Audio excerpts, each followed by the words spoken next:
Bəzən həyatda elə anlar olur ki, qarşımızdakı problemin həll olunmaz dərəcədə böyük olduğunu düşünürük. Elə bil bir quyunun başında dayanmışıq, dibi görünmür. Qaranlıqdır, dərindir.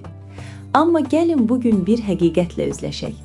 Bu sadəcə quyu və ip hekayəsi deyil, bu bizim həyata baxış bucağımızdır. Psixologiyada biz buna məsuliyyət mərkəzi deyirik. Biz çox vaxt uğursuzluqlarımızı quyuların dərinliyi ilə əlaqələndiririk. İqtisadiyyat pisdir, şansım yoxdur, insanlar mürəkkəbdir.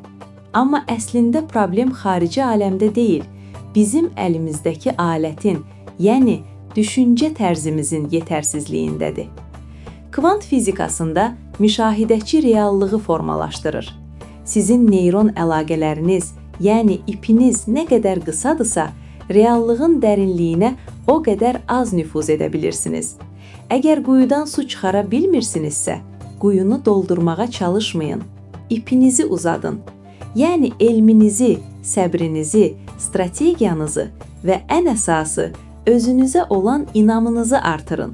Unutmayın, dünya sirlərlə dolu bir quyu ola bilər, amma siz o sirlərə çatacaq ipi toxumaq gücünə maliksiniz. Bugün özünüzə sual verin. Problem həqiqətən dərindir, yoxsa mənim hazırlığım qısadır?